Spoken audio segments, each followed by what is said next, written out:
Bonjour à tous. La vidéo suivante a pour but de vous aider à entrer dans le texte LA4, l'ultime combat, dans le manuel, page 203-204. Il s'agit du dernier extrait de notre parcours de lecture. Pour achever de secourir Guenièvre, Lancelot affronte son ravisseur Méléagant. Le combat a lieu en présence du père de ce dernier, Bademagu, le roi du pays de Gore. Alors Lancelot fonça vers Méléagant de tout son élan, comme transporté par la haine. Mais avant de le frapper, il lui cria d'une voix haute et farouche. « Avancez par ici, je vous lance un défi, et sachez bien que je ne vous épargnerai pas. » Puis il éperonna son cheval, le ramenant en arrière pour prendre du champ à environ une portée d'arc. Ils se précipitèrent alors l'un vers l'autre de toute la vitesse de leurs chevaux. Ils ont d'abord frappé sur leurs écus, que malgré leur solidité, ils transpercent sans cependant se blesser ni s'atteindre dans leur chair, ni l'un ni l'autre pour cette fois. Ils se sont croisés rapidement, mais reviennent au galop de leurs chevaux, frappés sur leurs écus solides et résistants. Ils ont encore montré leur force en chevaliers courageux et vaillants, portés par des chevaux robustes et rapides. La force de leurs coups, appliquée sur les écus pendus à leur cou, a fait traverser leurs lances sans qu'elles se fendent ni se brisent, si bien qu'elles ont atteint cette fois leur chair mise à nu. Chacun a poussé de toutes ses forces, jetant l'autre à terre sans qu'ait pu résister poitrail, sangle ni étrier, pour les empêcher de vider leur selle et de tomber sur la terre nue. Les chevaux affolés partirent dans tous les sens. Ruant ou mordant, ils cherchaient aussi à s'entretuer.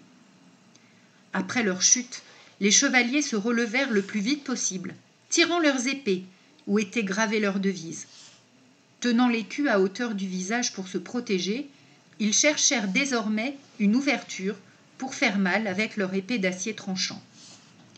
Lancelot n'avait pas peur, car il était 2 fois plus habile que Méléagant au maniement de l'épée, l'ayant appris dès son enfance. Ils se donnent tous les deux de grands coups sur leurs écus et sur les aumes lamés d'or, si bien qu'ils les ont fendus et bosselés.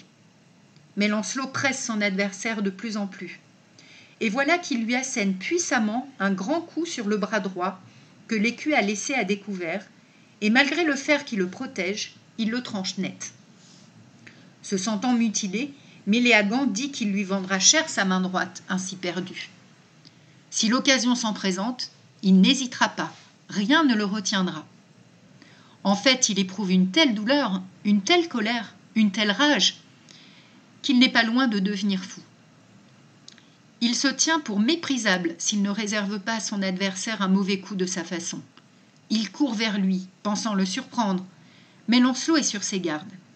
Du tranchant de son épée, il lui a fait une telle brèche et entaille que l'autre ne s'en remettra pas avant que ne passe avril et mai. Car le coup qu'il lui donne sur le nasal le lui fait rentrer dans les dents, dont 3 se brisent dans sa bouche. La fureur de Méléagant est telle qu'il ne peut plus parler ni dire un mot. Et il ne daigne pas demander grâce, car la folie de son cœur lui donne un mauvais conseil dont il reste prisonnier et ligoté.